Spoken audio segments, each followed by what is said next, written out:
Your name, your address, and your phone number are floating around the internet.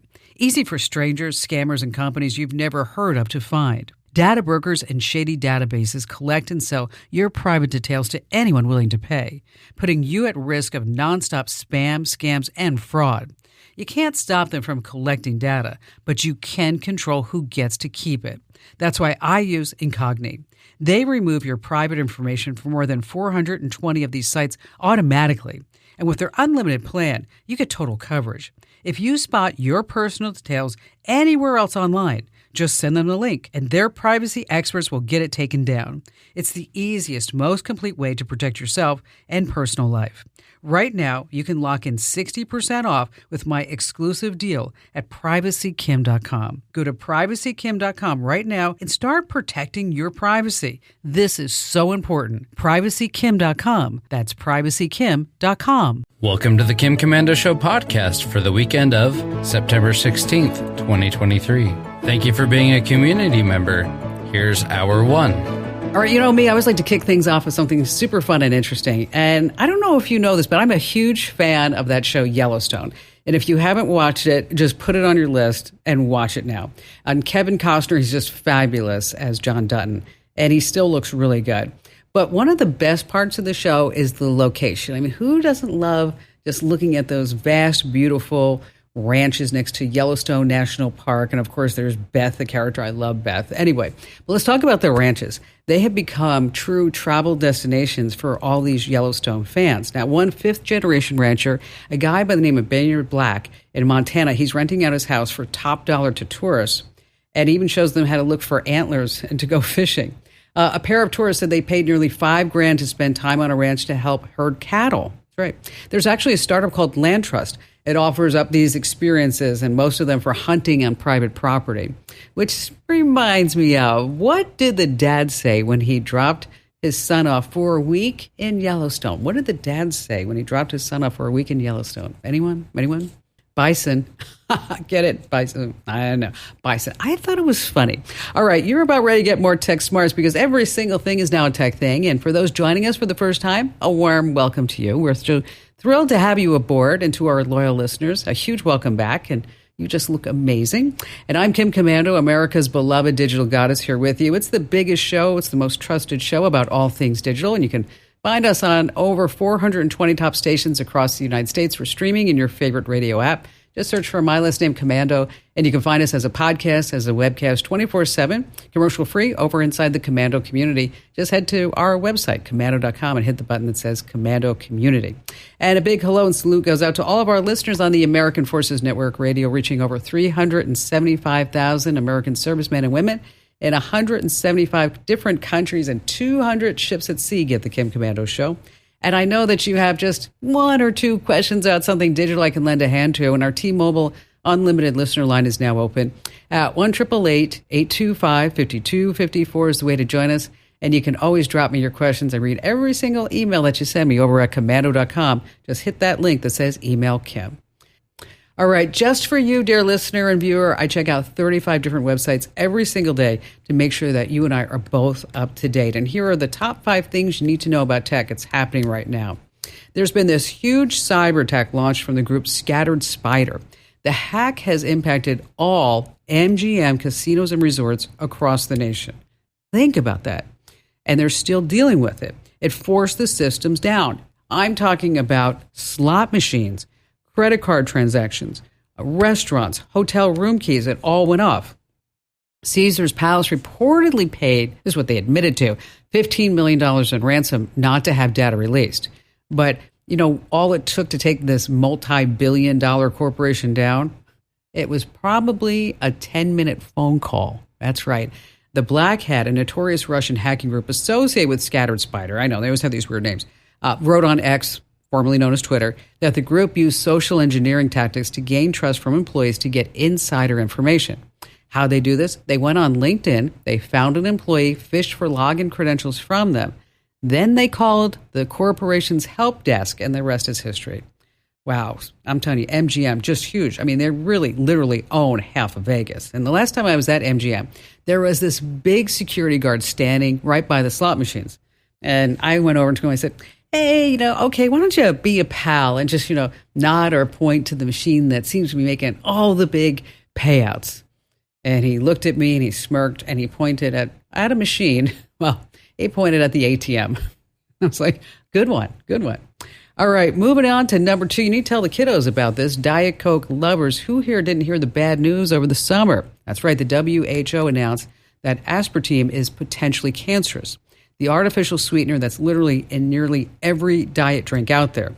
And then once that news dropped, it didn't take long for a hashtag to start trending. Hashtag safety of aspartame.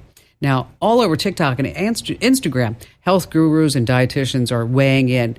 And the majority has a bone to pick with the WHO, calling their warnings low-quality science. Now, in one video, a dietitian, a woman by the name of Mary Ellen Phipps, she sips a soda while claiming that artificial sweeteners can satisfy that sweet craving without messing with your blood sugar. Well, as it turns out, a lot of these influencers have been paid by American beverage companies to say so. There's apparently a lobbying group that represents Coca-Cola, PepsiCo, and a slew of other companies. So here's the takeaway. Next time you're scrolling around, you stumble upon something that seems kind of strange, or you're like, wow, this is great health advice. Just take a second and think about what might be happening behind the curtain. Moving on to number 3, this is really, truly an amazing story. After years of searching for a diagnosis for her son's chronic pain, she turned to ChatGPT. Courtney bought a bounce house for her son Alex during COVID, the whole pandemic, the shutdown. Then he started feeling like chronic pain. And then his personality changed. And then Alex started chewing things. So the mom brought him to the dentist. And the dentist told her there was something wrong with his airwaves. And they gave him a mouth guard. Got better for a little bit. But then Alex stopped growing.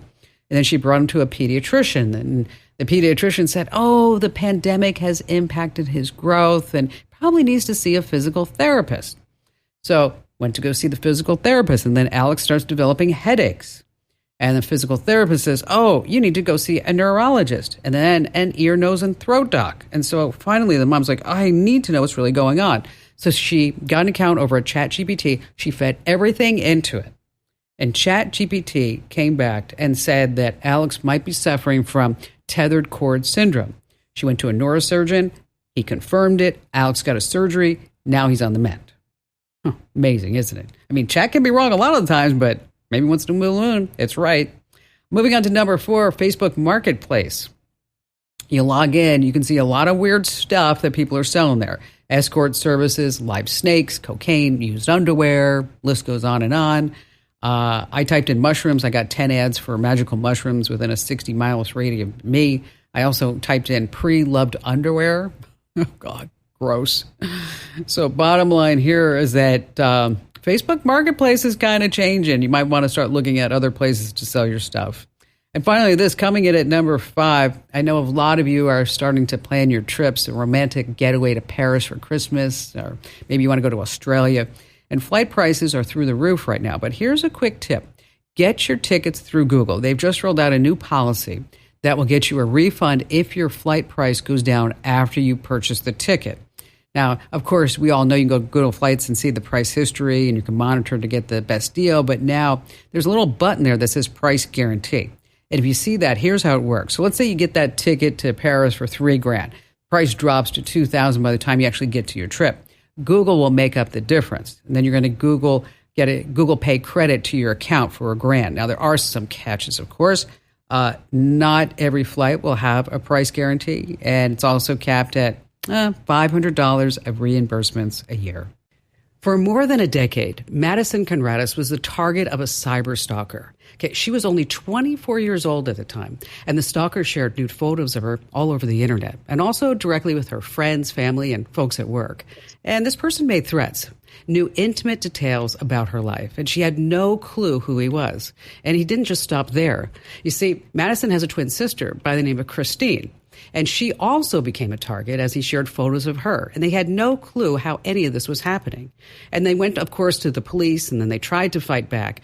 But you know what? it didn't really pan out the way that they had hoped. I mean, the police kind of sat there and said, well, what do you want us to do? I mean, we don't really think that a crime has been committed right here. Well, joining us here on the Kim Komando Show line is, of course, Madison to share her story in the hope that speaking out will help other folks who may be in the same situation.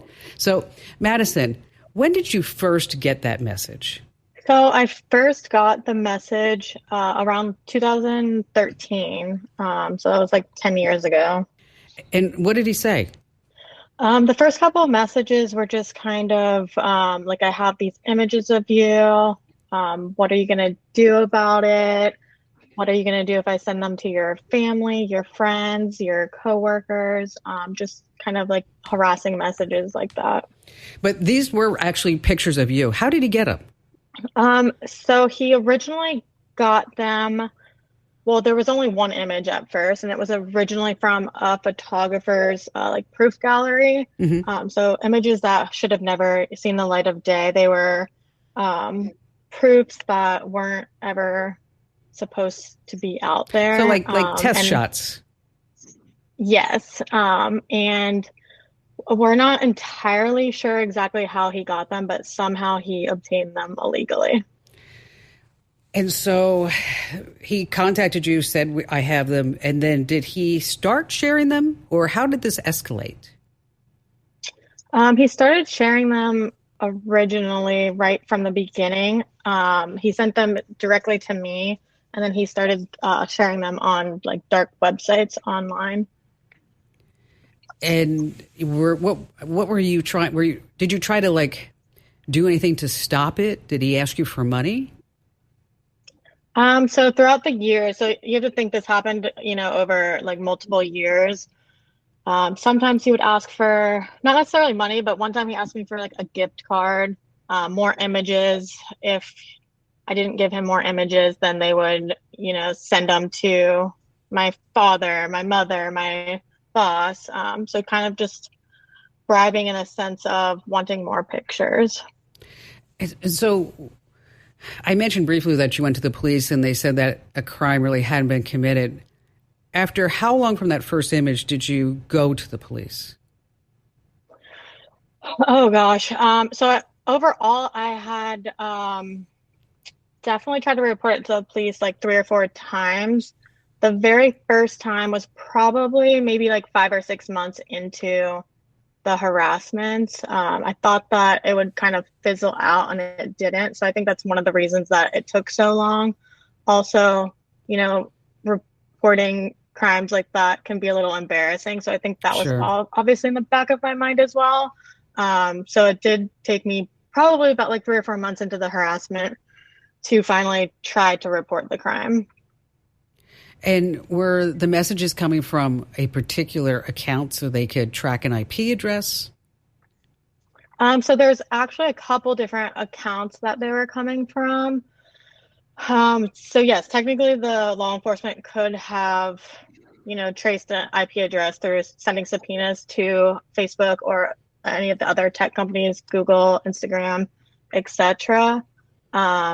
They didn't until, fast forward 10 years down the line.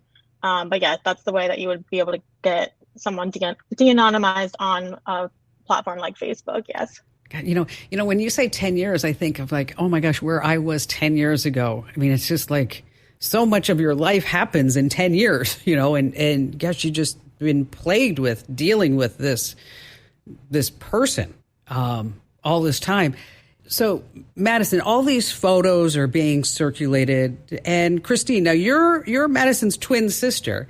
What happened when these photos started to be distributed to people who you actually knew? Yeah, so her photos actually got distributed to me. So I obviously told her what was happening. But yeah, a part of you as an identical twin realizes at that moment that it's also affecting you in a way, Sure. Not only do I love and care about my sister, but we are identical twins.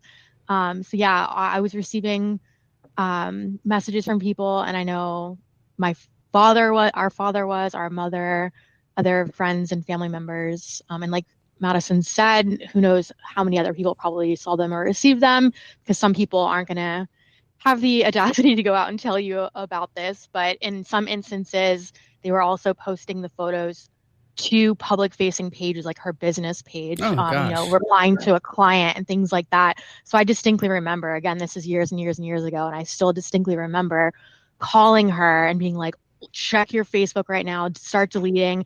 I was like going in, we're twins, we share a lot, we know a lot of our passwords. I'm like frantically going in to try to, remove the photos as quickly as possible from the public facing page. So, that's it's scary. It's, a frantic time. And that was when we kind of realized, okay, we need to probably report this to the police. This is not fizzling out like we thought it was going to. Yeah, it seems like it sounded like it was probably escalating at that point.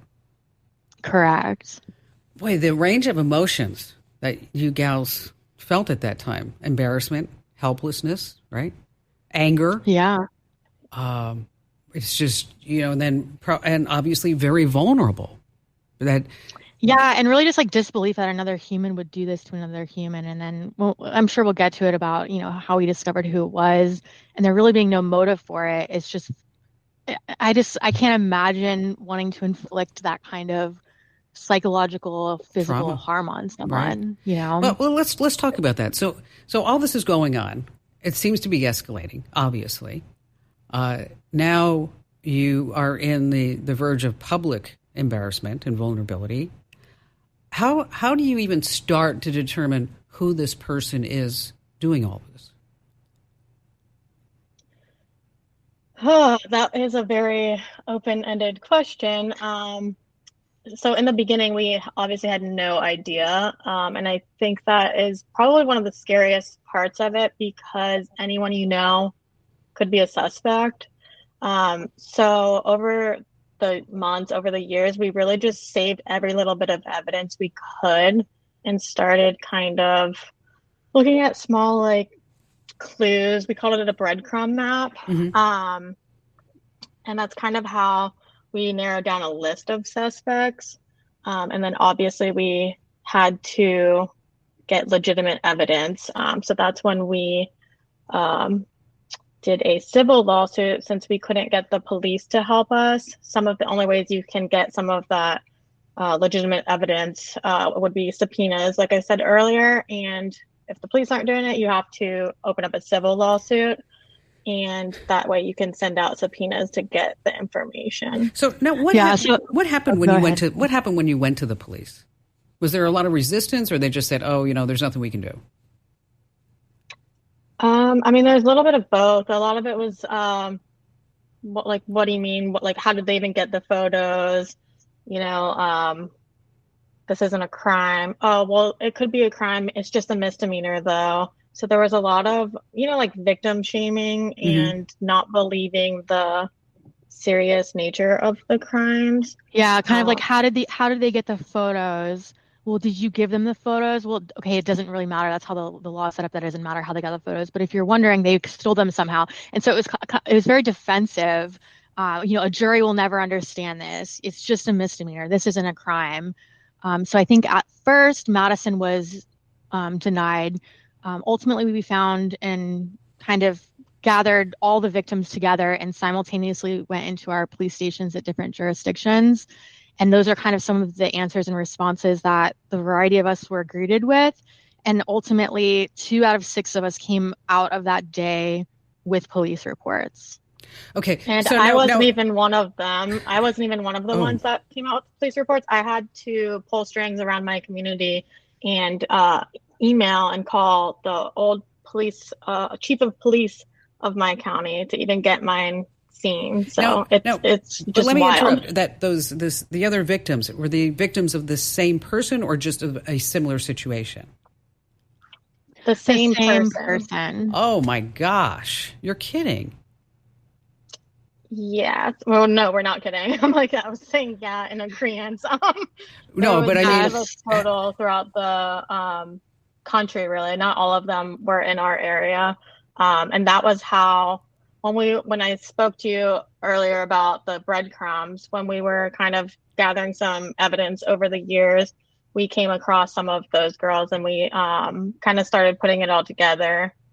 that these were also victims, whether they knew about it or not. Some of them did, some of them didn't. And we kind of put it all together that one of the main people that we all had in common was Christopher Bonacor, who ended up being the stalker. So we got all of us together and went into the police stations all throughout the country. Boy, that is an amazing story. How did you find out that there were other victims specifically? I mean, how did you know that they were suffering the same that you were because of him doing these exploits and, really just emotional abuse? Yeah, so on the 4chan website where he was primarily sharing these photographs, he was also attaching a Kik username, KIK, which is a messaging system for those of, I'm sure you know, maybe not all of your listeners know. And he was associating certain screen names with that. And so we were kind of gathering we were tracking him by screen names. It's all an anonymous platform, but because he was leaving that Kik screen name, we were able to see like, okay, who is he posting? Or he's posting a handful of girls, some underage, and women. Let's see who these people are. You search for them, on Facebook and in whatever social media you can find, and kind of figure out, okay, these are the 6 girls and women that he's targeting. Who do we all have in common? And so that was part of the way to narrow it down. Another way we narrowed down some of what he thought was anonymous posts, and this is before we were able to obtain subpoenas, is he has this very weird way of writing, like a weird social media vernacular, where he would do dot space dot space dot. Like, so he would be like, I have wins of this girl, dot space dot. And it's just a weird way to type. So we would track that kind of, so that's why we called it a breadcrumb map. And it was all circumstantial evidence at that point, right? So we're trying to tell the police officers, this is what's going on. We brought you what we think is the person. You have the power to subpoena with your police power, like please subpoena evidence. We were met with, no, this isn't a crime, all of that, which is why Madison and I decided to file a civil lawsuit against John Doe, an anonymous person, to de-anonymize this person who is stalking and harassing multiple women and girls. Wow. And then what happened after the lawsuit? So, Cliff Notes version, because again, this is a decade in the making. So sure. I know your show. This is just a blip. So we're trying to give you guys, the highlight reel. So ultimately, when you do that, you have to. So rewind a little bit. We actually asked to file it with our initials. Like, so in the federal criminal proceedings, you won't find our names in that. We're protected as victims, right? So it's just all of our initials, all 6 girls and women's initials. With a civil lawsuit, you technically can't do that. We did ask the court, due to the nature of this, can we be anonymous as well?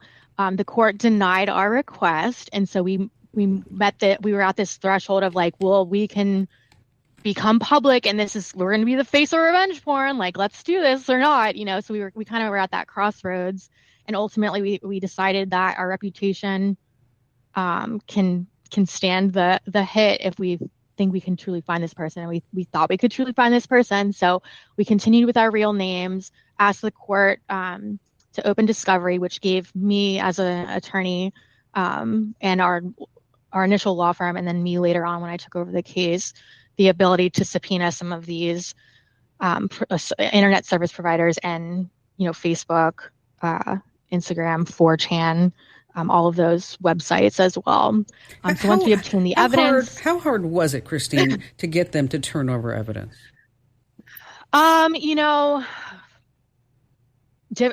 Different social media platforms and different websites all have different processes. So once you navigate that, they're generally pretty cooperative. Even 4chan, I did get from the 4chan webmaster an email that I laugh about now, but it was literally calling me the S word. I don't even know if I can say that on this show. So, all the bad words, victim shaming. And so you have to deal with that a lot, especially when you're a victim and an attorney. whereas an attorney, probably like just a true attorney working on a case, probably wouldn't care about all that. But once you actually have the subpoena, like they want to comply with that, and they don't want to get in trouble with the court either. It's the actual process of being able to get that subpoena, which was the more difficult part. I would say 4chan, after, other than, you know, victim shaming me and being quite rude, and they complied with the data or the subpoena request for the data. I will say that a lot of these websites will try to purge their identifying data very quickly. So with 4chan, they're getting rid of data within 24 hours. So you have to really, really, really be on top of it. That's some crazy. of the websites that kind of store the information, like the archive sites, as they call them, will store some of that information a little bit longer. But I mean, to get a true data, to get the identifying information from 4chan, you have to be monitoring it and grab it within 24 hours.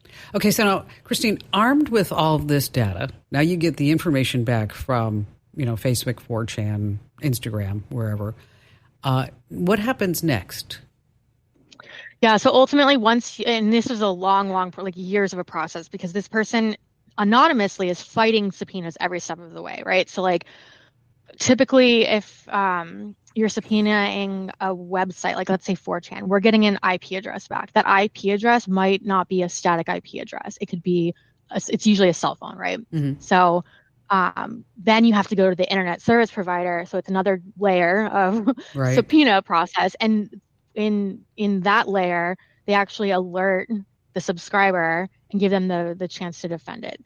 So it took over a year, probably close to 2 years, to actually truly get the information that we needed. So then you amend the complaint to substitute John Doe for the person's name that you have the data for. And so that's ultimately what happened. Simultaneously, my police station was actually one of the ones that let me file a police report after lots of convincing with the front desk person. It made its way to a detective. A detective was like, whoa, we do not have the capabilities to handle this, FBI. So my detective is one out of 6 jurisdictions that did the right thing, said we need to shoot this over to the FBI. Once the FBI got involved, very responsive, very on top of our case. And the good news is I had already done all of the subpoena work for the civil case, that they have their own checks and balances, and they obviously have to do their own chain of command processes. But they were essentially able to copy that work because by me and Madison requesting this information earlier, it preserved that data that otherwise would have been purged from 4chan. Then it would be like, okay, well, you know, where is it? Well, you know what? It's gone. Yeah, we got rid of it. So we didn't have to retain it. It's gone. Yeah, there's nothing to report. There's nothing to comply with the subpoena because it doesn't exist. So let's fast forward. So get the guy's name, and he gets arrested? Yeah, so again, a very long process, years. But ultimately, he does get arrested, and it's not in the dramatic way that I would have probably liked and that everyone and the viewers and listeners are thinking about. It's not like, you know, the door was crashed in and someone was wheeled off clutching their computer or anything. It's funny. That's how I visualized it. You know what? You'd like to think it's like after 10 years, like you got something like that going on, right? Yeah, exactly. No, it was... throughout this whole process, you know, he filed for bankruptcy. He knew about our civil case. He was trying to fight it. He had several attorneys reach out to us, even anonymous. So he was always like fighting and trying to find an angle. And so somehow one of his attorneys got wind of a subpoena that the FBI did. Like at some point, even with law enforcement, they alert the subscriber. They're shielded a little bit more than the civil side, but let's say it's 30 days, 60 days, 90 days. I don't know off the top of my head, but he got alerted. And so the attorney called up someone he knew from the criminal side and got the information, and he kind of just turned himself in and pled guilty and everything. Oh, and then what kind of sentence do they give him, or a fine, or what did they do? So he got sentenced to essentially 15 years in prison. At the first sentencing, there was some procedural errors that were made. We actually had to go back to sentencing 4 months ago, Madison, 3 months ago. Yeah, like around 4 months ago, I think. Yeah, so this is all kind of just ending, and now he's appealing it. But the new judge did re-sentence him to the same exact amount of time. So he will be, as of this date, out in August of 2034. You know what? I feel so sorry for both of you and your families. I mean, for 10 years you've been dealing with, like, what a headache, a nightmare. Yes. But you persisted. At any time did you say, like, you know what, maybe he'll just go away? I think both of us had those moments where we were like very down and wanted to just go away or just stop. But I think part of it is both my sister and I were there to push each other. And then we tried making it stop, like not like letting it sizzle out, and it never sizzled out. So I think we ended up just kind of helping each other get through some of the lows. Well, you know what? You're both resilient and persistent. And that's always the keys to success in anything, you know, is to not give up. Agree, yeah. You know, even when you want to give up, or it's like, I'm sure people around you are like going, oh my gosh, you know, your time and effort and energy is so much better spent on other things. But now, absolutely, you know, at the end of the day, is that where you two are sitting is that, and that's why I wanted to have you on, is that you can help other people now. You can help them if this is happening to them. How number one, how can they prevent it? Obviously, don't get the photo taken and don't believe whatever somebody says to you, right? About a photo, that it's going to be gone forever. And because anything that's digital just will morph itself. And what's even more disturbing is that now we have deep fakes, right? You know, or we can put somebody's face on anything, anybody, and spread it. And we have these miscreants that you know get their jollies by doing this sort of thing online. So if a young woman, or man for that matter, and they're listening, they're watching right now, and this may be happening to them, what are some words of wisdom from YouTube after going through all this for all this time? I would say first and foremost, save everything, keep records of everything, keep it as organized as you can. Advocate for yourself. You kind of touched on this earlier. You're your own best advocate, right? Like being persistent, advocating for yourself in any aspect of life is just super important. And then in general, a DMCA, copyright law, is your best friend when it comes to images. In Madison's case, we were able to get the photographer to transfer some copyright to us, and we registered the copyright. But if you're in a typical non-consensual pornography situation or image abuse situation, it's typically selfies, so you own the copyright. So most of these websites will comply with your DMCA, which is essentially a demand that you take an image down based on copyright law. So that's like the biggest tip that I can tell people if they're dealing with image abuse in general, is copyright law is your best friend. You know, just one final thing is, because you just mentioned the photographer. So I guess I was just thinking like, oh, well, maybe the photographer gave the pictures to a friend, or he had something to do with this, but obviously he didn't. So how do you think this guy got the images in the first place? Do you have any idea?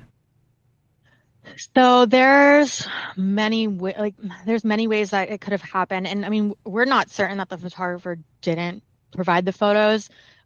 Through discovery of our civil case, from his perspective, there was a breach in a system. There has been some articles on this particular platform, Zenfolia, having breaches. So essentially, the theory would be that Christopher or someone else breached the portfolio system, got the proofs, downloaded them, and then either sent them to Chris, or the person who breached the system was Christopher. I personally don't think Christopher is smart enough to do that, but we'll never know who or how they got them. Just an unsolved mystery. Well, thank you for coming on and telling your story. I appreciate it. I really do. And I can tell you both.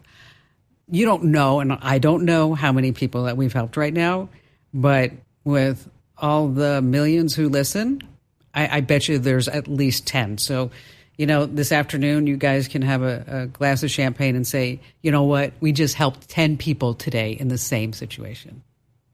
Yeah, I love to hear that. And Madison and I always want to advocate for anything that we can to do with this.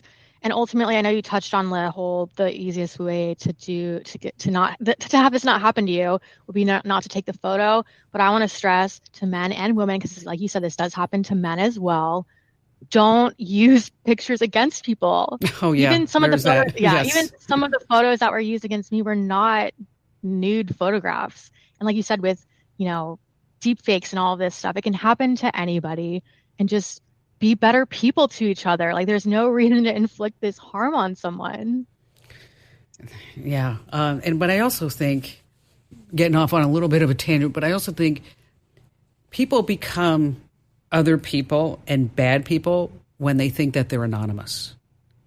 Absolutely. Yes, I agree. Keyboard warriors. I mean, he's proof of that. Like, we de-anonymized him. He fought it the whole way, but then once he wasn't anonymous anymore, he pled guilty. He, I'm so sorry. I'm, whatever. Like, he didn't try to fight it after that because he thought he was going to be anonymous forever. And you're not.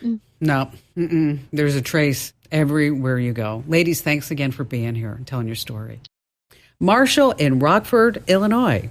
So I wanted to indicate I had reached out because I enjoyed the articles that are published regularly, and I've become hawkish about personal privacy, and I enjoy following the tips in the articles, trying to minimize any attempts at capturing and selling personal information about myself. Boy, it's tough, isn't it? It's tough. Yeah, it is. But I currently have a 2005 small sedan that I drive that's got nearly 400,000 miles on it. And so... Oh, wait, whoa. Did you just say you have 400,000 miles on a car? About 370,000. It's the fourth time on this particular brand that I've gotten that far with these. They tend to stick around a while. Wow, that's awesome. And I everybody looks at me and teases me a little bit, but every single OEM part that was on that car when it rolled off, except for tires and windshield wipers, it's still on the car. That's crazy. But it's a simple car. It's got an AM/FM radio and electric windows, and that's about it for the luxuries. And but we want to drive around the country. We're looking at a new set of wheels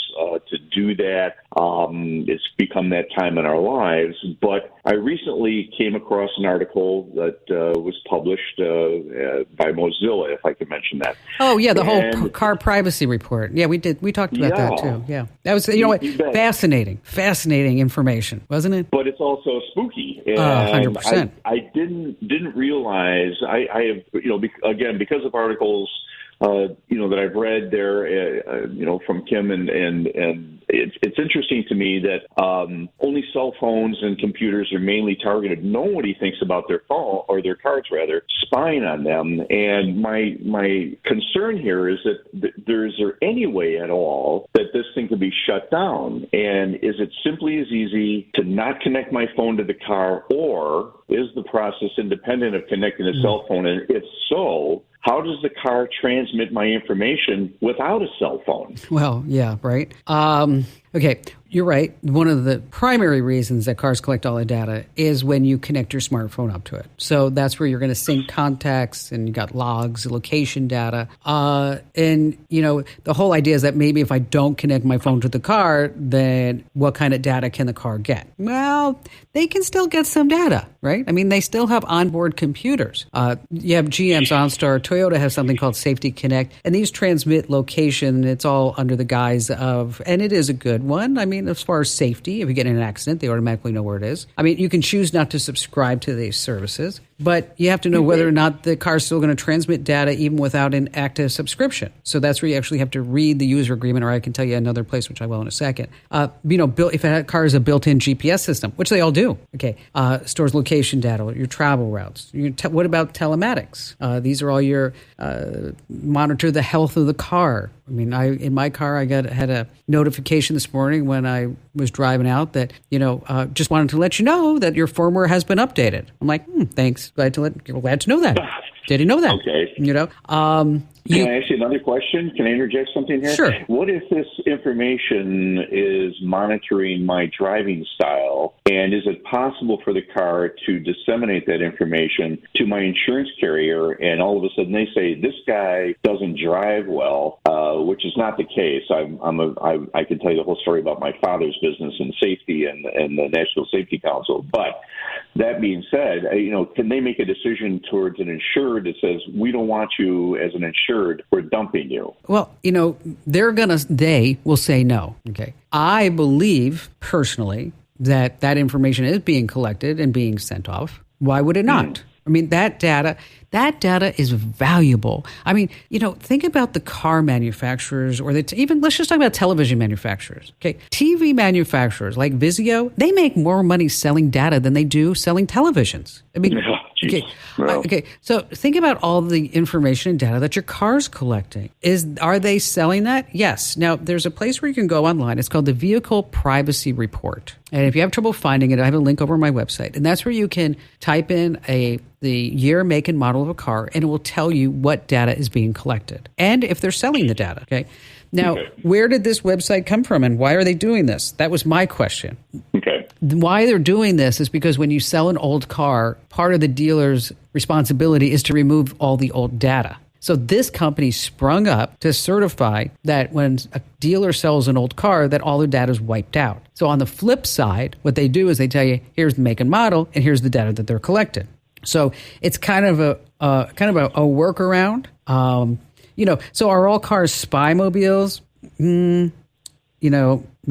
I read in a Reddit forum, and I don't know if this is true, Marshall, or not, but I did read in a Reddit forum that some cars have an isolated circuit that if you pull one fuse, that will end the data transmission. Now, I don't know which one it is. I don't know if you could wire a switch. I don't know anything about it. But I thought, because I was investigating this, and I thought for a second, that would be interesting to see if maybe if you pulled a fuse, if that would necessarily end the data transmission. But in case you're in the market for a new car, anybody else who's listening, like Marshall, just look up Vehicle Privacy Report. If you have trouble finding it, just head over to Komando.com for the official site for that. And Marshall, thank you for your call, and go 400,000 miles. Yes. I'm trying to think which car I have that has the highest mileage. And as I start thinking about all the cars, because I am a car collector, as many of you know, I mean, whether it's a 1946 pickup truck or it's a Ferrari or whatever it may be, I love cars. I don't think I have over 50,000 miles on any of my cars. Wow, 400,000 miles on a car. That's really something.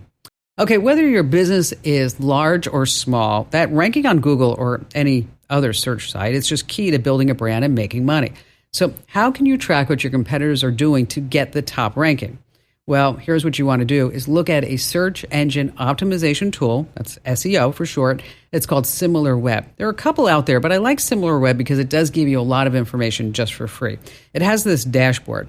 And here's how it works. You just head over to the website, you enter your competitor's URL, and then it breaks down your competitor's incoming traffic by source. So you can get a taste of who's visiting the site.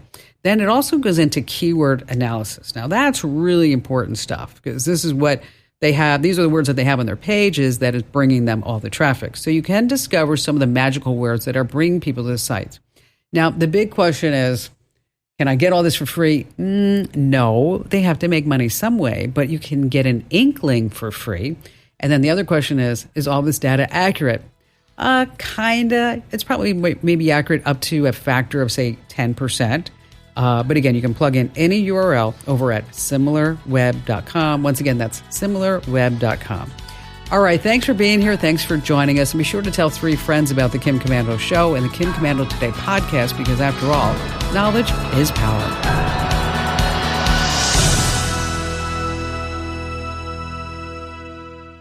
If you own a home, listen up. This is scary. The FBI is warning about a crime on the rise. home title theft. And it doesn't happen the way you might think. No break-ins, no stolen keys, just a forged signature on a single piece of paper filed with the county. In minutes, criminals can transfer the title out of your name, then use your ownership to drain your equity or even sell your home. The worst part, most people don't know what's happening until they get collection or foreclosure notices in the mail. That's why I trust Home Title Lock. When you visit HometitleLock.com/Kim, you'll get a free title history report and a 14-day free trial of their $1 million triple lock protection, including 24/7 monitoring of your home's title, urgent alerts to changes, and if fraud does happen. Their U.S.-based restoration team will work to restore your title, covering costs up to $1 million. Don't wait. Protect your home and equity today. Get your free 14-day trial at HometitleLock.com/Kim. That's HometitleLock.com/Kim.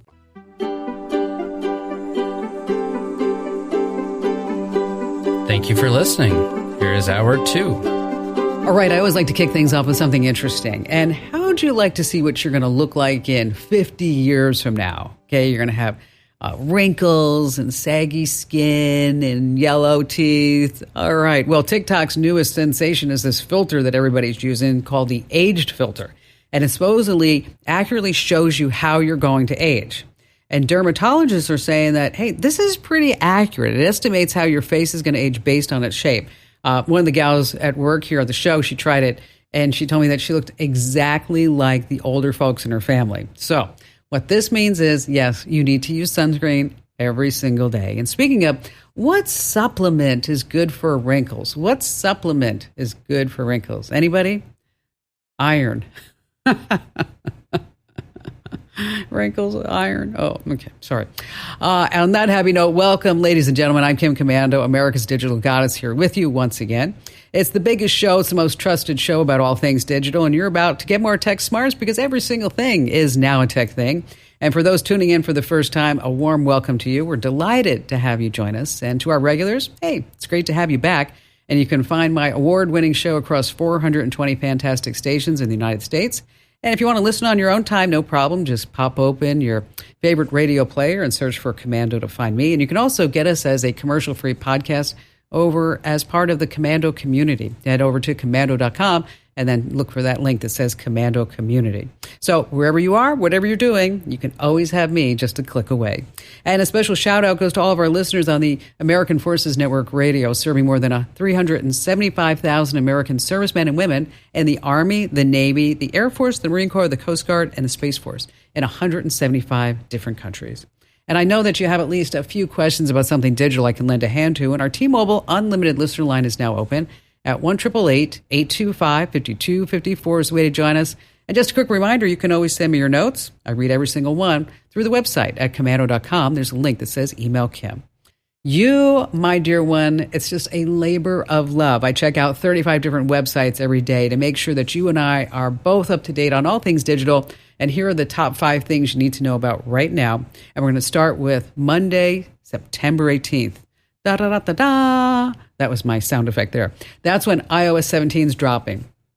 And it's just one of the things that Apple announced this past week. Of course, new iPhones, the iPhone 15 and Plus, are essentially the iPhone 14 Pro with bigger battery screens and some fun new colors.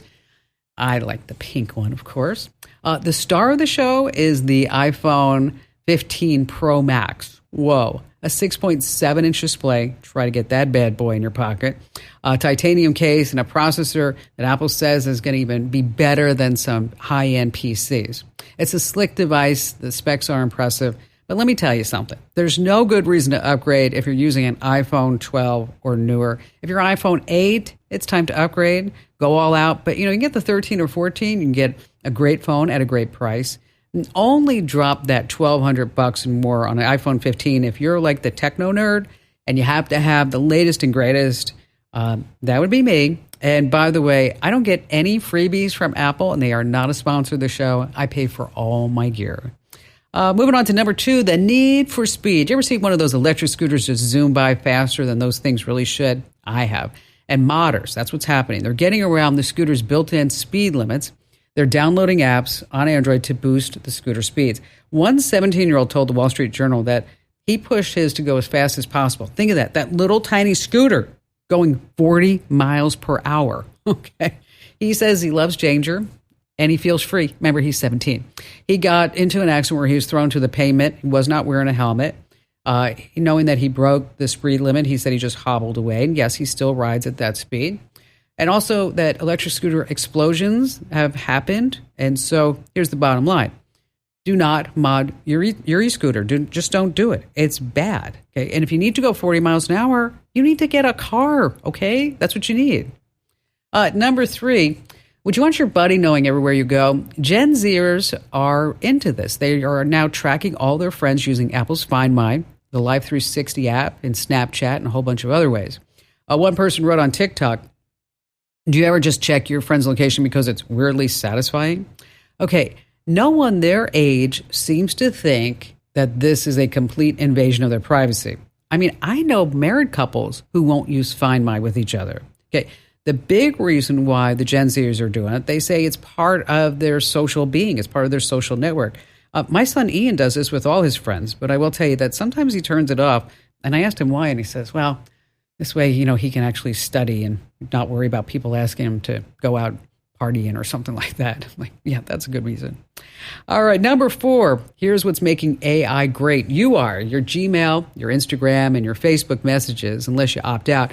Google sifts through your emails to your friends, your grandma, even your boss to train AI. And Meta, they took it a step further, using 1 billion public Instagram posts from public accounts to train their AI without asking okay from anyone. See, what's happening is tech companies are absorbing all these chats, snapshots, and docs to make an AI that can write, create photos, and mimic human behavior. But where does this leave your privacy? Okay, we still don't have a full grasp on what's going on with AI and our data. But for some semblance of privacy, we do have a link over at commando.com. Meta has something called the Generative AI Data Subject Rights. That sounds really fancy, doesn't it? Basically, they're stealing all your stuff. You're not going to get anything for it, but you can opt out. We have that link over at commando.com. If you're using Gmail, just navigate to your settings, hit the General tab, and then uncheck the box where it says Smart Features and Personalization. And finally, this, coming in at number 5, Android dogs, do they go to heaven? I think so. I think all dogs go to heaven. Well, when Sony released that Aibo doll, the ERS-1000, that was back in the 90s, they wanted it to be as lovable as a real dog. It can learn, recognize faces, grow over time without having any allergies, sufferers, or you don't have to pick up poop. But when regular dogs get old and they move on to doggy heaven and cross the Rainbow Bridge, the Sony dog gets to a point where it stops getting software updates. And when that happens, some people say that the RoboDog has a soul. And so because it has a soul, some people in Japan, they actually have real funerals for the RoboDogs when they are not getting any more updates or they just break down. But Sony says, we are going to be doing something with our RoboDogs. And they're now donating the old dogs to medical facilities and nursing homes. They say to bring a touch of puppy love to those who can't interact with real animals. Oh, isn't that sweet? I once had an uncle. He named his dogs Timex and Rolex. Yeah, Timex and Rolex. They were his watchdogs. Ho, ho, ho, yes. Alrighty, let's switch gears right now. I have to be honest. When I first read about groups of people who get together online to exchange stories, videos, and pictures of baby dolls that can cost up to $20,000 or more, I was like, I don't get that. But I really wanted to learn more about it. And now that I do, I have to tell you, I kind of understand it. Now, these aren't your run-of-the-mill dolls cranked out by some Chinese factory. These are hyper-realistic dolls, usually made of vinyl or silicone, and they weigh appropriately. Now, they're hand-painted sometimes. They have a lot of details, like freckles or specific expressions. Some even have birthmarks. And they create this upscale so-called reborn doll. And it's painstakingly, and frankly, it's really impressive. Now, it's easy to see one to think, like, oh, that's kind of creepy. That's kind of eerie. But there's a growing community of people who say that adopting these dolls have changed their lives for the better. So today joining us is Cassie Weber. Now, she's the mom of 2 reborn dolls, Giddy and Avi, and she says that it's totally changed her life for the better. So, Cassie, thank you so much for coming on the show. And let's just start at the beginning. How did you get introduced to becoming a mom of a reborn doll? So it started back in 2017. I had been diagnosed with some precancerous tissue in my, female reproductive system. Mhm. And it was just gruesome to me because I, at the time, was about 25. And, you know, a hysterectomy is a serious thing. And when you think about it like that, since I was a young girl, I wanted to be a mom. And knowing that that was just going to be gone, I know there's other ways, but my babies would be gone. And I had just been watching some family YouTube videos, like vlogging families. Mm-hmm. And on the side, like the suggested videos, they had said day in the life. And I thought it was just another normal vlog. And after a while, I'm studying this video and the baby's not moving. Oh. And I'm like, well, what the heck? And I just clicked on another one and I clicked on another one. And I realized there's this whole community of reborns and dolls and a whole. It's massive. And Instagram is where I'm posting, and I can post and tell stories, and we've gotten the whole community together, and we all comment on each other's photos. And well, see, and that's what's interesting to me, is that there is an online community of people with reborn dolls. And the dolls are impressive looking, really. I mean, you know, for anybody who, if you have not seen one, from afar, you might think this is an actual, honest to goodness, living, breathing child. I mean, and this is not an inanimate object. And so I looked at some of your pictures, Cassie.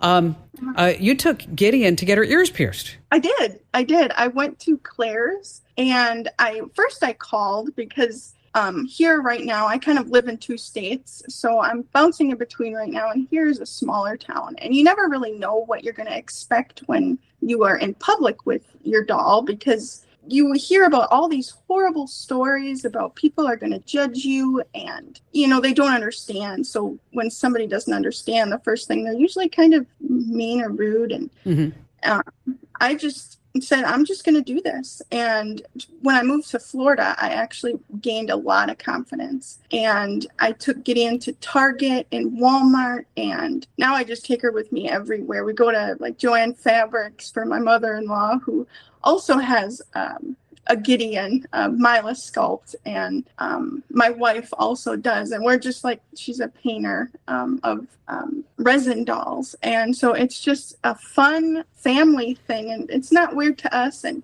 people will come up to us and say, is that a real little girl? Oh my gosh. And they want to hold her. And there hasn't been anything too negative about it at all. There's all these fears and worries of, oh, what are people thinking of me? This is kind of scary. You know, why would you carry around a doll? You're an adult. You should be out of that. And it's all just, it's not like that at all. I think it's just so natural and normal. And I get a lot of comments saying, oh, I wish I could go and take my babies out. And I wish I was brave. And just do it. So you can have fun with it. So have you ever been in a situation where somebody was just outright mean and rude to you? No. That's good. I'm actually happy to hear that because, you know, you'd think, well, because you always have the downside in life. You always have the bad people with the good people. Yeah. But so now you have Gideon. How old is Gideon? Gideon is 3. Okay. I've had her for 3 years, and she is just the life of the party, the smiles. And I've started about 3 years ago on Instagram posting, and I use a lot of like the reborn hashtags. And first I met my wife through Gideon, which is really special to me. And second, I just started posting and trying to create stories that were, you know, relatively, what's the word? Where people... They could relate to it. Is relatable. So what do you like to do with Gideon? What's a typical day with Gideon? So what's kind of fun about these reborn dolls is you don't have to take care of them every single day, and you get a break.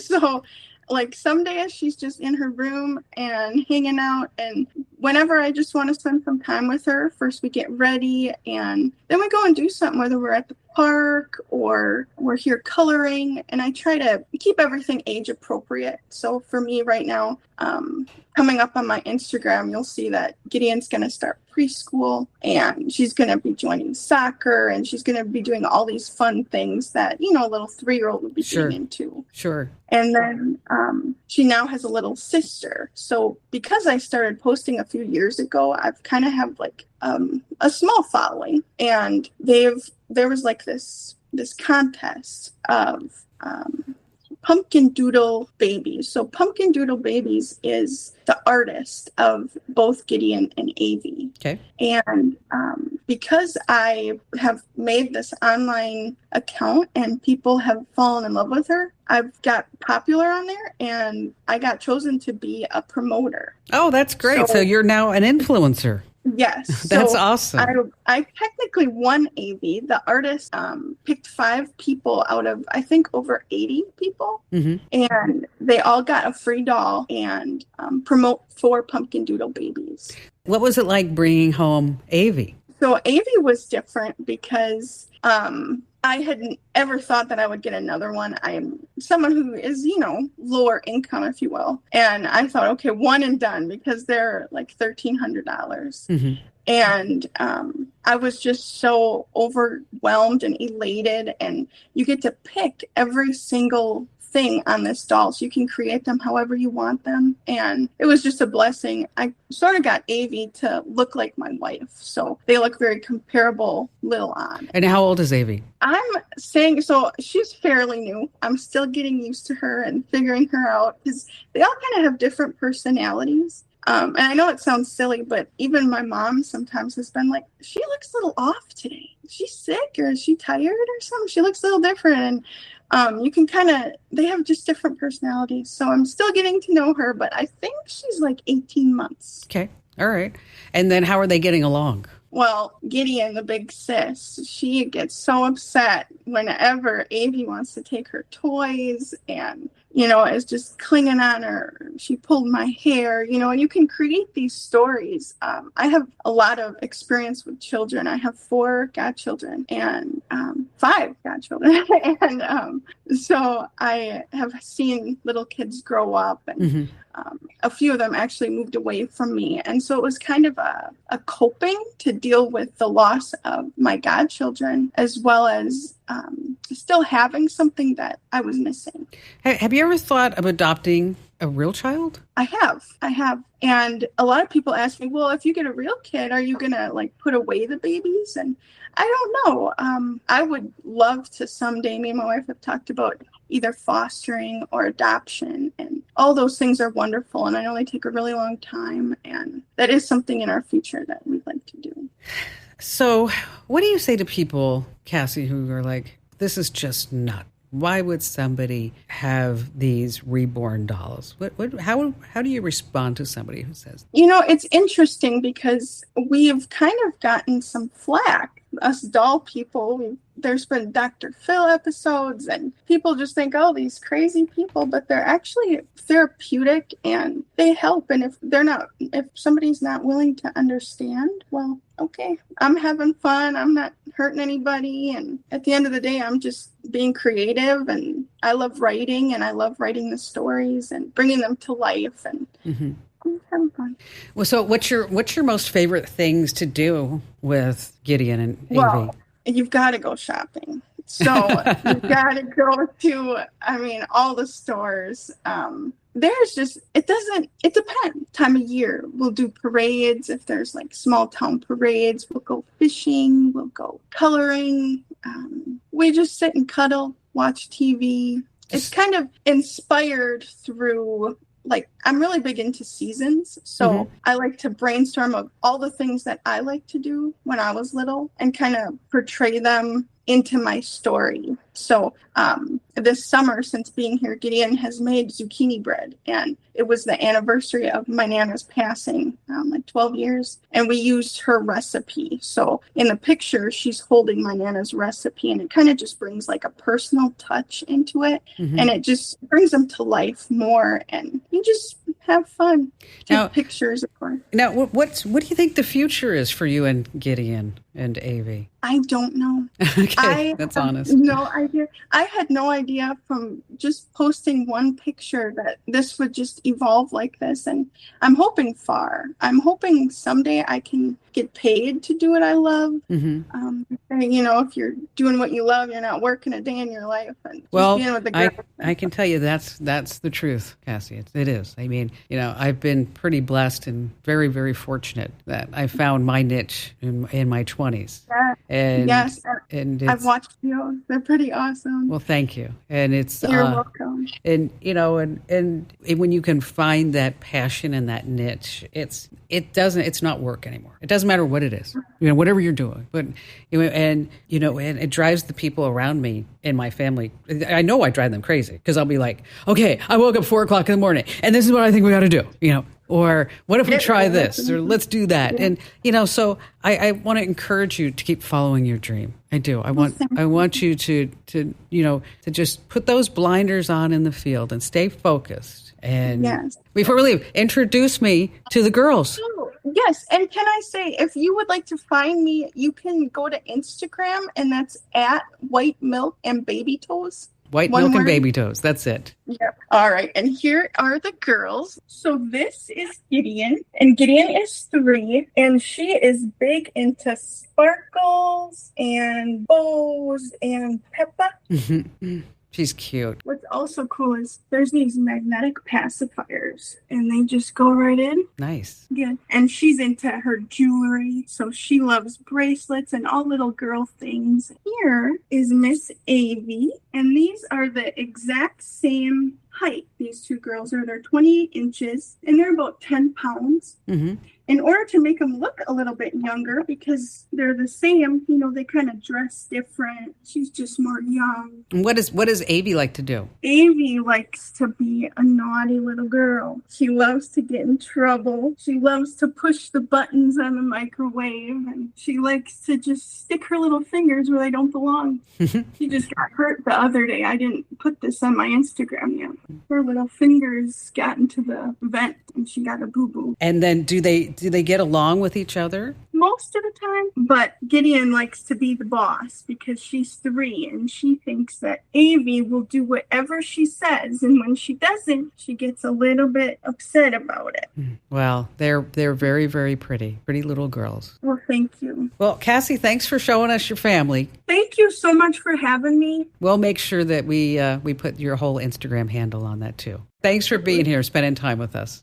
I had a chance to do a video with Cassie, and I'm posting that over on my Instagram account. So if you don't follow me on Instagram, make sure that you do that now. Instagram.com/Kim Komando. That's Instagram.com/Kim Komando.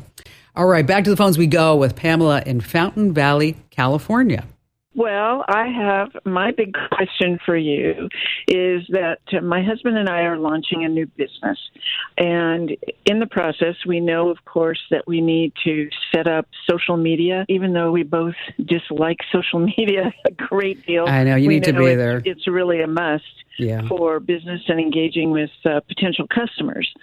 So the problem I'm really trying to solve here is I've set up these social media handles, usernames across different social media platforms, but I keep hearing horror stories from other business owners, from people who say they've used Facebook, for example, and they just get shut down. Or closed out, and then they have to start all over. So my question to you really is there a website, a tech resource that we can go to, because I can find all kinds of people who will do social media marketing for us for a fee, of course, but I'm looking for someone who can go in and say, yep, you've set this up great, it looks good, and here's some resources to keep you up to date so that you don't fall into a trap. Trap, right? I get that. And go down the rabbit hole. Okay, so Pam, you sent me an email and you sent me links. And I saw them. I don't want you to give out the name of your Facebook page or anything like that, but I will tell you it stinks.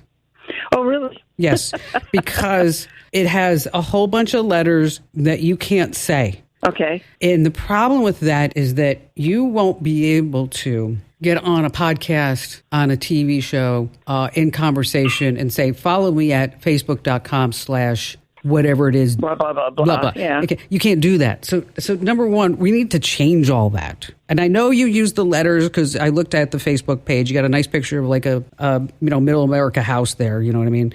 Right. On the right-hand side, facing out. But you need to come up with something different, something that is memorable. You're in the real estate business. You can't use this, but here in Phoenix, we have 72 sold. Okay, think about that. 72 sold. Okay. I mean, you need something that means something to somebody, not a whole bunch of mumbo jumbo letters, life. Okay, that's just not going to work. All right? So that's number one. Don't mean to burst your bubble, and I know you guys and gals, you're like, problem. I'm totally open. You're probably like, oh, God, Kim, my husband and I, we worked like days on this. I know, sorry. Okay, so that's the first one. The second one is, I always am a firm believer that you cannot hire somebody to do something unless you have a basis of understanding, because you don't know if they're going to BS you or not. So in order to do this, you need to get a little bit into social media marketing. And you can go on Udemy, you can go on YouTube, and I want you to watch some videos. How do I promote my business on social media? How do I buy ads on social media? What should my Facebook page look like? How many times should I post a day on Instagram? 2 times. Pinterest, of course, X, Twitter, whatever it may be. Google My Business. You need to set that up, and then also put on Yelp and any place where you have your business in a directory. You need to make sure that you have a bona fide, same address, even down to the suite number and the phone number. Even if there's an extension, it has to be the same or else it's going to be a red flag. So you're going to spend a week or so immersing yourself into understanding the terminology, getting yourself familiar with this, because you have a certain skill set in real estate. Now we're going to put that skill set in social media, but you have to know a little bit. That said, how do you find somebody to help you on social media? You know who does my social media? My son. Oh, that's great. Okay. I put him to work. He's going to law school. You bet. And I said, you know what, buddy? While you're going to law school, guess what? Okay. Mom needs some help. Help the family. And he's like, sure. But there's probably somebody around you who can do this and help you, who you trust. Because you don't want I don't want you to just go hire somebody, because they're going to steal from you. Okay. They will. Okay. I know this. Okay. So maybe there's another realtor who's not a competitor. Maybe there's your hairstylist. There's somebody around you, a surgeon, a dentist. Everybody does social media. There's somebody who is not in a big Fortune 500 company who says, you know what? I know I'm using Ian. I'm using Kip. I'm using Mia, whoever it is. Right. Okay. And then, of course, if you can't find anybody, then there are websites like Upwork and Fiverr. But familiar with Fiverr, But I'm always hesitant to go there. And let me just give you an insight into my life. You know that newsletter you talked about? Okay. I don't mean to put words in your mouth, but how great is that newsletter? Oh, gosh. I love that newsletter. I get something out of it every day. Okay. Did you get our newsletter? I love to put these little snippets and send them off to family members and other people we know, just because they're great little nuggets. Now, did you get our newsletters in the past? I've had it for, probably maybe 6 months. Okay, all right. So you didn't get the other ones that were crappy. All right. That's what I just wanted to know. Okay, because last year they were crappy, and I totally blew them up, and I redid them. And in March, we had a couple of 100,000 subscribers, and now we have, in about 4 or 5 months, we have 600,000 subscribers. That's fabulous. Thank you. But in order to do this, I had to become an expert at newsletters. Yes. Make sense? It totally makes sense. Now, did you go ahead and just keep the old newsletter out there until you were ready to make the shift? You shut it down? No. I kept them out there. You kept it out there? Yes. And we went from sending 14 newsletters a day to 2 a day. And our growth is, as I mentioned, is phenomenal. And what's nice is that all the great feedback that we're getting and all the great advertisers who are coming forth. So here's your method. Okay. Is that you've got to go become an expert, not a bona fide expert, but you need to know about social media before you can market on social media. You need to get on social media. You need to follow your competitors. You need to see what they're doing. What are they doing on YouTube? What are they doing on TikTok? So become that expert, and then you can find somebody who can help you. And then just keep in mind, I want you to call me back and let me know how you're doing in 30 days. Make a note, 30 days, call Kim Komando, because I want to hear how you're doing. Pam, thank you for your call. And that's a really important tip. Just as I mentioned to Pam, is that the name of your business online has to be easy to remember, avoid numbers, special characters. You don't want any slang or any abbreviations. And if you can make sure that the website's available too, you're golden. I dropped my phone in the pool the other day, and fortunately, I already had the shortcut on my phone to eject water from it. So here's what I was doing. I was just walking by the pool when my huge 95-pound golden retriever jumped on me, and I just fell in the pool. And if she wasn't so doggone cute, I was going to be really mad at her. But what you need to do on your iPhone is go to shortcutsgallery.com. And then you're going to search for water eject shortcut and add that right to your phone. So this way, if you drop your phone in water, you open the Shortcuts app on your phone and tap water eject. And then this low bassy tone is going to play for roughly 15 seconds. And in the end, a pop-up message will tell you that the water has been just expelled from the phone speaker. Again, the website again is shortcutsgallery.com, and you want water eject. But I will tell you, a friend, she dropped her phone in the water, and then she just took it out and she shook it, her newest iPhone, and it worked fine without even doing anything. So either way, I think you're pretty covered. Hey, thanks for being here. And always remember, knowledge is power.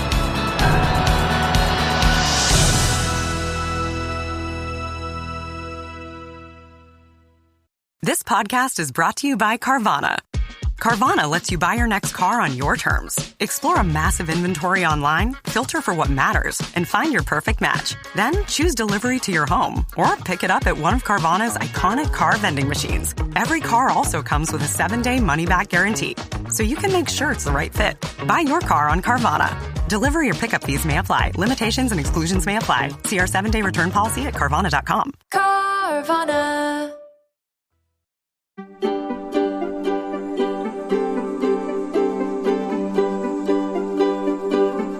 Here is hour 3. Okay, here's something that I'm never, ever going to do again. You know what that is? Just throw my vitamins in my purse, because listen what happened. A woman says that she swallowed an AirPod, and she's gone viral on TikTok. Tana from Utah, she ran into a friend. She took out an AirPod to hear better, and then she popped it in her mouth, thinking that it was a vitamin. Ooh, okay, yeah. Not a good thing. I wonder if this happened in Canada, if it would have been a vitamin A. Oh, yeah, that's a good one. You're about ready to get more tech smarts, because every single thing is now a tech thing. Of course, Kim Komando here with you, America's digital goddess, and you found my award-winning, biggest show, most trusted show about all things digital. If it's your first time tuning in, a huge welcome to you, and to our regular listeners. Oh, it's always nice to see your shiny faces. And you can find the Kim Komando Show on over 420 top stations across the United States. And we're streaming as a podcast, as a webcast over at komando.com, commercial free. In case you want to check it out, you can get a 30-day free trial. After that's just a few bucks a month. Head over to komando.com and hit that link that says the Komando Community. And we're also streaming in your favorite radio app. You can search for my last name again, Komando. Funny how that works. And a special hello goes out to all of our listeners in the Army, the Navy, the Air Force, the Marine Corps, the Space Force, and the Coast Guard in 175 different countries who are joining us on the American Forces Network Radio, serving more than 375,000 American servicemen and women. Wow, and 175 different countries. And our T-Mobile Unlimited listener line is now open at 1-888-825-5254 is the way to join us. Just a quick reminder is that if you're just too shy to call me, I get that. Okay, you can always drop me your question over on the website. Just hit that link that says email Kim. All right, you can count on me checking at least 35 different websites every single day to bring you up to date with the top 5 things you need to know about tech right now. And we're going to start with ChatGPT. Yes, not only will it write your memos and letters and posts, well, it essentially turns English into a programming language. So what this means is that you don't need to learn C++, Java, or PHP to design something. If English is the new coding language, what does that mean for software developers? Yes, listen up. Researchers at Brown University use AI chatbots based on ChatGPT to run a virtual software company. The team configured ChatDev with different AI bots taking on vital roles, every vital role, from the designers to the artists, to the CFOs, to the CEOs, to the CMOs. And they gave them a mission developed 70 different programs. The results? The chatbots managed to build software in under 7 minutes for less than $1 on average. That's 90% of the software worked without a hitch. They also worked well together, designing, coding, testing, documenting. In one instance, the AI CEO and AI CTO discussed which programming language to use for a project, and they settled on Python for its simplicity. Wow. Isn't that just wild? Wow. Coming in at number 2, tech experts are battling misinformation over the Maui wildfires. Now, you may have heard some news online that the British MI6 busted the U.S. government for possessing weapons that can cause fires, floods, and volcanic eruptions. They may have even seen pictures of the weapons, and that's what's floating around. The British MI6 says that the Maui wildfire just didn't happen naturally. It turns out that the military has been secretly developing a new type of weapon called a weather weapon. All right. Stop believing this garbage. Do not fall for the story. It's just a part of a Chinese disinformation campaign. Researchers found 85 different accounts from China spreading this garbage on Facebook, Twitter, and a ton of other places, and different languages all around the world. Even old pictures of a SpaceX launch are being passed around as the, quote, energy weapon. Okay. These images have nothing to do with the Maui wildfires. It's just China. I don't know why China's doing this. I have no idea, but there must be some reason that I'm just not thinking of. If you have any ideas, drop me a note through the website. I mean, why would China be spreading misinformation about the Maui wildfires? I guess, I don't know, maybe to lose confidence in our government? Maybe. Coming in at number 3, the military's tiniest drone. It's called the Black Hornet. Doesn't carry any weapons, and it's really useful. It's only about 7 inches long. It can lift off from the palm of your hand. It's so quiet you don't even know it's there.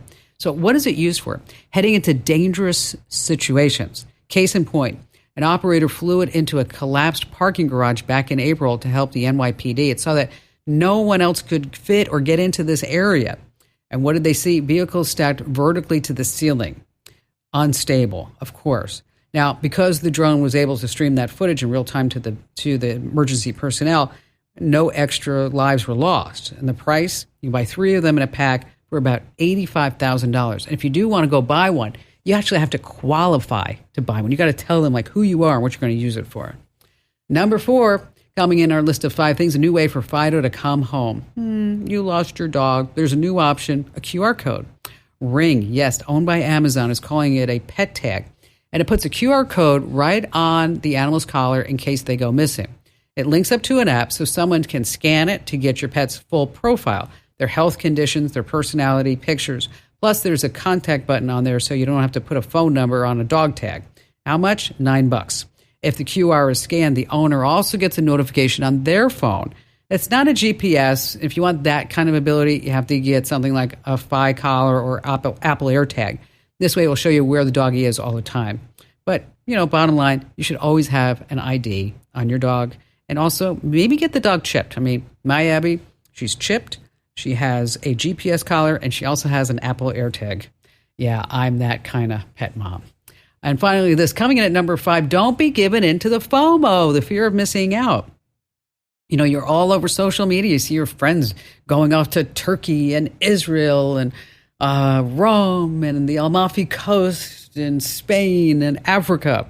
As it turns out, the reality is people are not traveling that much and they don't have that much time off, and not everyone can afford these vacations. In some research from Forbes, nearly half of all travelers put on credit card debt or spent more than they needed to after seeing a vacation destination on, drumroll please, social media. 57% of millennials, 82% of Gen Zers say they traveled somewhere because they saw it on social media. Wow, isn't that something? I have to tell you, the other day, my neighbor knocked on my door with her dinner in her hands. And I said, what's going on? She said, well, Instagram's down and I just wanted you to see what I made for dinner. I thought that was cute. All right, let's see. Who should we start with this hour? How about Debbie in Lafayette, Louisiana? Our son had a freak climbing accident on July 22nd and was severely injured and has been in a coma ever since. Oh, I'm so sorry, Debbie. I'm so sorry. Well, thanks. Appreciate it. It's got to be a nightmare or worse. It is, but we are a family of faith, And we have people praying from all over the world. Okay, and we want to make a coffee table book of all of the posts that Jared's sister has done of his daily progress through this. Okay. And all of the prayers that people have posted for him. And I just don't know the best way to publish something that is keepable, that would be interesting for him to look at when he wakes up, because we know he's going to wake up. He will. Yes, he will. And just thought I would go to the digital guru to tell me what direction to go. Wow. First of all, I will pray for Jared, too, just to let you know. Thank you. I will. Thank you. And the first step is, what we're going to do is we're going to start organizing the content and collecting the content. Okay. So with your daughter's posts, and how fabulous of her to do this, is that you can screenshot her posts and then save it as individual files. And you might want to date them so you have the exact date. Yes, and then if you have some spectacular comments underneath that, save those comments too, because Jared's going to want to see these. It's going to mean a lot to him to know that he had all this support when he was healing. You know, yes, God can do miracles. Can. And we only need about 1 million more. Well, you know, the fact he's still alive is a miracle. He he had to be resuscitated twice at the bottom of the quarry when he fell. So that within 10 minutes, he had 2 miracles. Well, then we can go for a third, because, it comes in threes. Good. We're going out there next week. We'll be in California next week, and he'll wake up. Exactly. But, this is a really emotional thing that you're going to undertake. And it may be healing for you to do, but it might be too hard for you to do, too. So, so I guess what I'm saying is that, given all the emotions that's all wrapped up in this, is I don't want you to feel like, oh God, I should do this. I have to do this for Jared, but I can't do it, and I can't do it today. But if you can't do it today, you can do it tomorrow. You can try. Exactly. You can do a little bit each morning when you're saying your prayers for him, and each night you say your prayers, because I know you're praying all day long. Okay. With every breath. Okay. So, create a folder on your computer, save the screenshots, photographs, any updates, anything that would be significant. And it's okay if you screenshot everything. It is. It's okay. Now, if it's on Facebook, you can download all this. So what you can do is I'm going to send you the steps on how to download. You can download everything in your Facebook account. So then you have it that way. But it may not be in the format that is meaningful in a coffee table book. It won't have that feeling that it was on Facebook. It's more like, oh, this is a line in a spreadsheet. What am I going to do with this? Okay. Because you want to capture the essence of what was all going on. And then maybe some photos of Jared along the way too. So we've got a lot of them. Okay. That's part of the update every day is a new photograph. Which is good. I'm sure he's getting physical therapy, and it's mind, body, spirit. It's somebody being there talking to him. And even though, some people say, oh, that's dumb. No, he can hear. Oh, no. He has a very supportive family, his wife and his children. His wife is even doing yoga with him. Perfect. I love that. She's unbelievable. That's the doctor amazing. Was amazed when he walked in and realized what she was doing, and he said, how did you know to do that? She said, well, I have a friend who's into sensory stuff, and she suggested it. He said, you've started his recovery earlier than I would have anticipated. Good for you. That's, that's fabulous, Debbie, really. Yeah. Because it does, it takes a team. It does. When somebody in the family is hurt, the whole family comes into play. It's not just that person. It's everybody around them. And I know that firsthand in my family. Not to the extent of what you're going through, but I can just tell you, like when my mother was diagnosed with pancreatic cancer, you really see a person's true color. Let me just put it that way. You really know who is behind you, who pretends to be behind you, and who can give you strength, and who's going to take you down. And people who take you down, you just got to tell them, you know what, you're out of there for a while. So let me just real quick, you're going to save everything to photos.google.com. And that's the other thing. You can share that link and say if anybody has a photo, anything that you want to contribute, send it over here. Then Google will help you print the photo book because they have their own printing. They have it all set up. It's the easiest way to do it. So just set up a folder, Jared's getting better. right? Well, we've established a hashtag Go in the French spelling GEAUX. Go Jared. Hashtag Go Jared. You're perfect. I love that. Promise me this. If I can help you afterwards or with anything else on this journey, I want you to call me back. I don't want you. Will do. Because I'm on Team Jared. Good for you. Well, I appreciate it. About 20 years ago, the local radio station started carrying this very interesting woman who talked about things digital and just had me fascinated. But they only carried 1 hour of your show. And, of course, you teased all the other stuff you were Of course I covering. did. Yes. And so I wrote them and said, please, it's a bigger show. Give us all of it. So they announced they were going to carry 2 hours. Well, what they did was run hour one twice. No. And so I wrote another email and said, oh, no, this isn't going to work.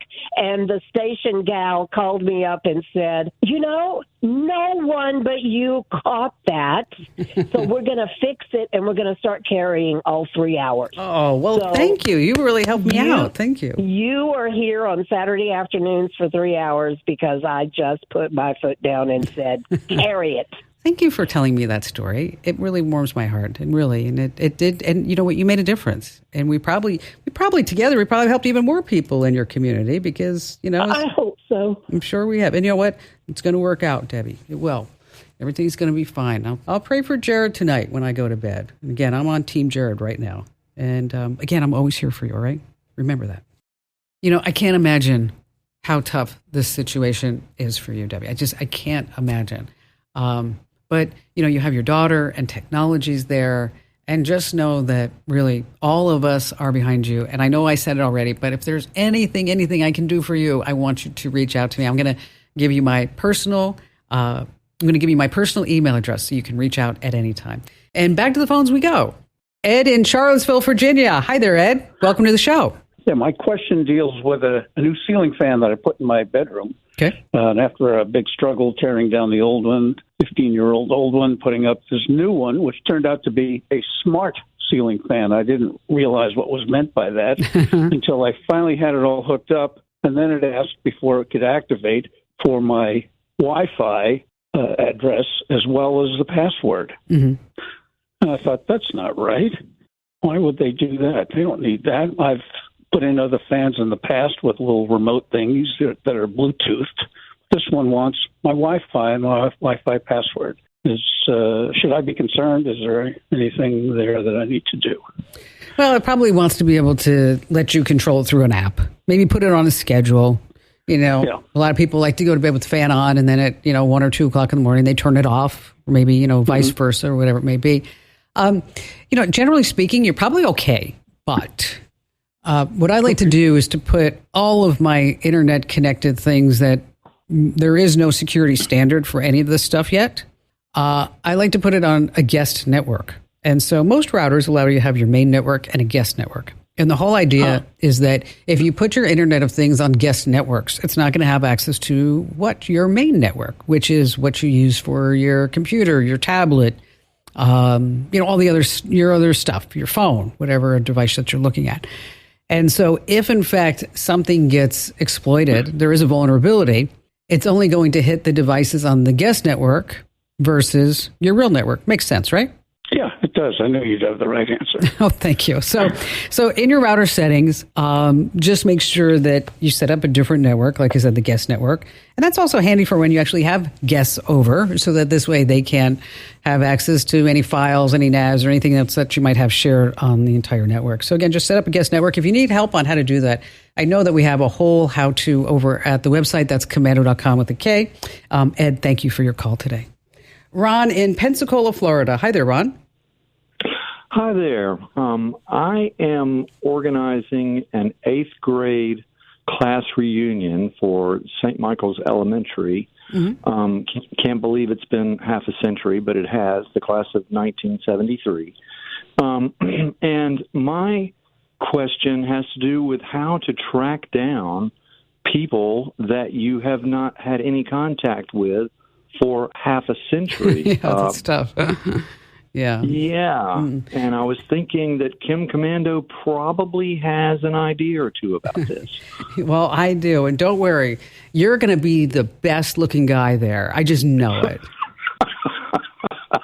I hope so. I mean, everybody else, you're going to look at everybody else and go, God dang, they look old. Not you, Ron. Well, the funny thing is, Kim, I don't even care, you know. That's the best attitude there is. All right. Have you guys started at least or no? I have. Actually, I've been able to contact some of the people stayed local, and so I'm about halfway there. There were 30 of us, and I have contacted about 15 just by basically networking with people. Well, you know, what you want to do is you want to set up a private Facebook group for the reunion. Everybody's on Facebook. Okay, then you invite the classmates, and then you can also ask them to maybe if they can do some outreach. If there are some names, you can try LinkedIn. You could also obviously just do a Google search for their names. There's also classmates.com. There's alumni sites. But I'll tell you about a website. And what I'm going to do is, have you heard about Family Tree now? I have not. Okay, here's what I want you to do. We're going to play a little game, Ron, okay? I want you to go to familytreenow.com. And I'm going to put you on hold, and I want you to look yourself up, okay? And do you have anybody else who you need to find? You have their names, obviously, right? I do. I just have their names. Okay. So I want you to go to familytreenow.com, type in your name, and I'm going to come back to you in like 2-3 minutes. We're going to talk about what you found about you and see if you can find somebody else. Now, be careful where you click because they're going to say, click this ad or, try to go to the next level. Don't do any of that. Just pay attention. So, again, Family Tree Now. See what you can find on you. See if you can find somebody, and I'm going to go right back to you, okay? I'm going to put you on hold.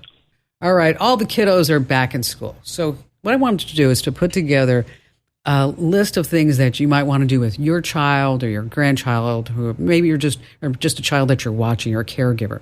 So let's talk about first an app. It's called FBI Child ID app. I know it's not an app you're like, oh gosh, Kim, I can't believe you're telling me about this. Okay, if your child goes missing, they need a physical description, height, weight, hair color, eye color to help them search for them. They also need photos, nicknames, any names. And so the whole idea is that you're just going to have all of this available right on your phone, and you can add images from any library. The data stays on your phone until you send it to authorities. I mean, I genuinely hope and pray you never have to use this app, but if you do, you'll be glad that you set things up ahead of time. It works on both iPhone and Android. Next on our list is secret communication methods. I mean, maybe you have a secret word with your kids that you use, and every family has one. I mean, we used to have one when Ian was small too, but now you can use a secret emoji. So the whole idea is that if your child's in a situation where they can't pick up the phone and call you, that they can text you a secret emoji. And maybe it's something like an octopus, an emoji that you'll never, ever use. So when you get that octopus, then you need to say, okay, what am I going to do? Does that mean that I need to come get you? Do you want me to call you? And so you have to set all of this up ahead of time. And again, you want to pick an emoji that you're not going to be using, like a thumbs up or an arm wrestle or whatever it may be.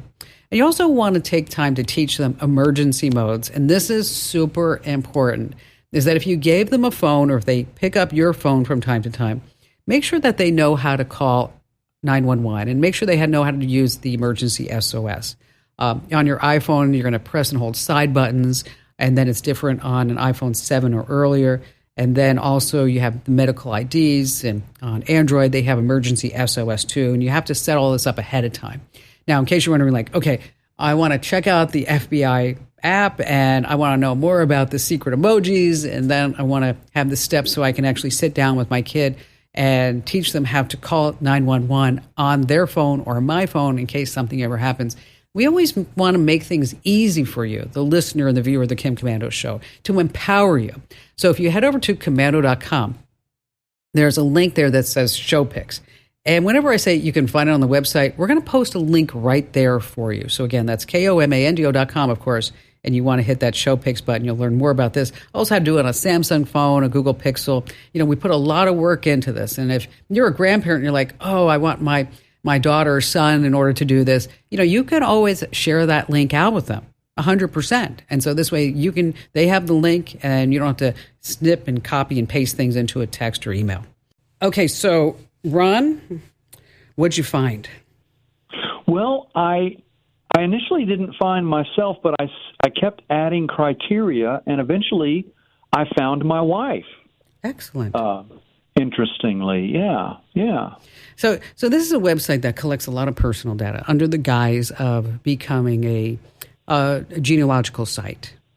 Now, I'm not a fan of the site because I think it gives out too much information, meaning that you might see like your wife and then you might see your kids, you might see aunts, uncles, ages, cell phone numbers, landlines, email addresses, everything out there.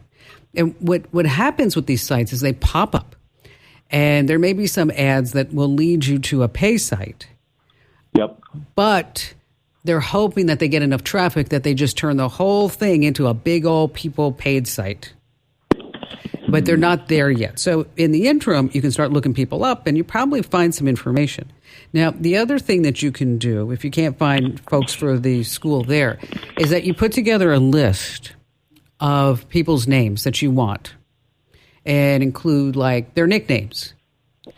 And because what happens is that people will start ego searching for themselves. And the whole idea is that when they type their name into a search site, it's gonna pop up that says, "Hey, Ron's looking for you."